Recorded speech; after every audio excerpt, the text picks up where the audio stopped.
ಸಣ್ಣ ನಾಯಿ ಮರಿ ಅಲ್ವಾ ಕಚ್ಚಿದ್ದು ಅಂತ ಸುಮ್ನಾಗಿದ್ರು. ಆದ್ರೆ ಜೀವನನೇ ಹೋಯ್ತು ನೋಡಿ. ಅದಕ್ಕೆ ಹೇಳೋದು, ದಯವಿಟ್ಟು ನಾಯಿ ಮರಿಗಳನ್ನ ಸಾಕಿರೋರು ಯಾರು ನಾಯಿ ಕಚ್ಚಿದ ತಕ್ಷಣ ನಮ್ ನಾಯಿ ಅಲ್ವಾ, ಚಿಕ್ಕ ನಾಯಿ ಅಲ್ವಾ, ಮರಿ ನಾಯಿ ಅಲ್ವಾ ಅಂತ ನೆಗ್ಲೆಕ್ಟ್ ಮಾಡಕ್ ಹೋಗ್ಬೇಡಿ. ಅದರಿಂದ ಪ್ರಾಣನೇ ಹೋಗುತ್ತೆ ಅನ್ನೋದಕ್ಕೆ ಇವರೊಬ್ರು ಸಾಕ್ಷಿ ಅಂತ ಹೇಳ್ಬೋದು. ಒಂದು ನಾಯಿ ಮರಿ ಕಚ್ಚಿದ್ದಕ್ಕೆ ಟ್ರೀಟ್ಮೆಂಟ್ ತಗೊಳ್ದೇ ಇರೋ ಕಾರಣಕ್ಕೆ ಒಂದು 3 ತಿಂಗಳು ಆದ್ಮೇಲೆ ಅವರು ಸಾವನ್ನಪ್ಪುವಂತ ಒಂದು ಪರಿಸ್ಥಿತಿ ಬಂದಿದೆ ನೋಡಿ. ಯಾವ ತರ ನಳ್ಳಾಟ ಅಂತ ಅಂದ್ರೆ, ದಯವಿಟ್ಟು ಯಾರಿಗೂ ಈ ತರ ಪರಿಸ್ಥಿತಿ ಬರಬಾರ್ದು ಅಂತ ಹೇಳ್ಬೇಕು. ಅದಕ್ಕೋಸ್ಕರ ಯಾರೇ ನಾಯಿಗಳ ಕೈಲಿ ಕಚ್ಚಿಸ್ಕೊಳ್ಳಿ, ಅದು ಮನೆ ನಾಯಿ ಆಗಿರ್ಲಿ, ಹೊರಗಡೆ ನಾಯಿ ಆಗಿರ್ಲಿ, ದಯವಿಟ್ಟು ಟ್ರೀಟ್ಮೆಂಟ್ ತಗೊಳ್ಳಿ.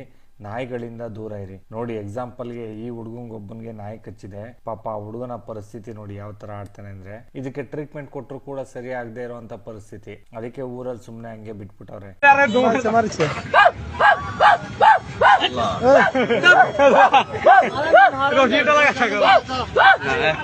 ನೋಡಿ ಯಾವ ತರ ಇರುತ್ತೆ ಅಂತ. ಅದಕ್ಕೋಸ್ಕರ ಹೇಳೋದು, ದಯವಿಟ್ಟು ಮಕ್ಕಳುಗಳನ್ನ ಆಚೆ ಕಡೆ ಬಿಡ್ಬೇಕಾದ್ರೆ ಹುಷಾರಾಗಿ ಬಿಡಿ. ಬೀದಿ ನಾಯಿಗಳೇನಾದ್ರು ಕಚ್ಬಿಟ್ರೆ